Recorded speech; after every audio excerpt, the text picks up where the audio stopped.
Cigarettes aren't good for us. That's hardly news. We've known about the dangers of smoking for decades. But how exactly do cigarettes harm us?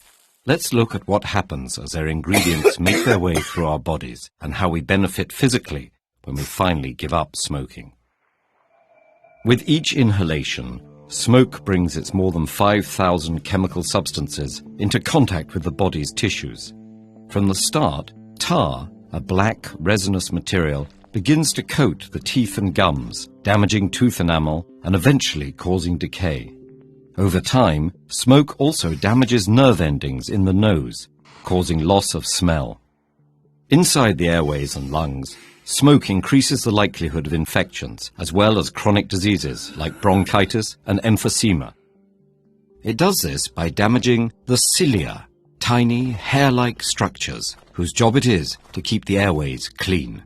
It then fills the alveoli, tiny air sacs that enable the exchange of oxygen and carbon dioxide between the lungs and blood. A toxic gas called carbon monoxide crosses that membrane into the blood, binding to hemoglobin and displacing the oxygen it would usually have transported around the body. That's one of the reasons smoking can lead to oxygen deprivation and shortness of breath. Within about 10 seconds, the bloodstream carries a stimulant called nicotine to the brain, triggering the release of dopamine and other neurotransmitters, including endorphins, that create the pleasurable sensations which make smoking highly addictive. Nicotine and other chemicals from the cigarette simultaneously cause constriction of blood vessels and damage their delicate endothelial lining, restricting blood flow. These vascular effects lead to thickening of blood vessel walls and enhance blood platelet stickiness, increasing the likelihood that clots will form and trigger heart attacks and strokes. Many of the chemicals inside cigarettes can trigger dangerous mutations in the body's DNA that make cancers form. Additionally, ingredients like arsenic and nickel may disrupt the process of DNA repair, thus compromising the body's ability to fight many cancers. In fact, about 1 of every 3 cancer deaths in the United States is caused by smoking. And it's not just lung cancer.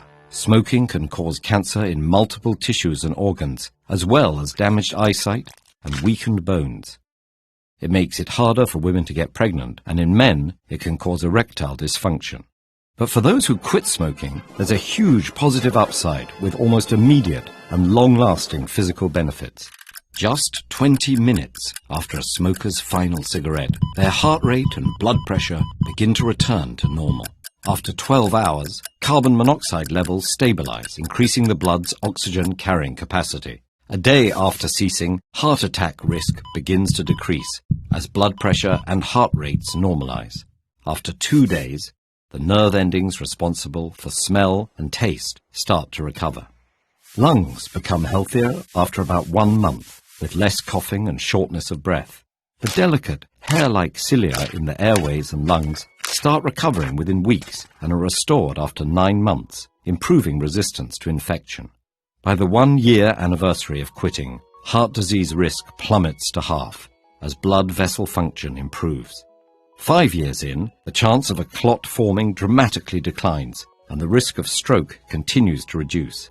After 10 years, the chances of developing fatal lung cancer go down by 50%, probably because the body's ability to repair DNA is once again restored. 15 years in, the likelihood of developing coronary heart disease is essentially the same as that of a non-smoker. There's no point pretending this is all easy to achieve. Quitting can lead to anxiety and depression resulting from nicotine withdrawal. But fortunately, such effects are usually temporary, and quitting is getting easier, thanks to a growing arsenal of tools. Nicotine replacement therapy through gum, skin patches, lozenges and sprays may help wean smokers off cigarettes. They work by stimulating nicotine receptors in the brain and thus preventing withdrawal symptoms without the addition of other harmful chemicals.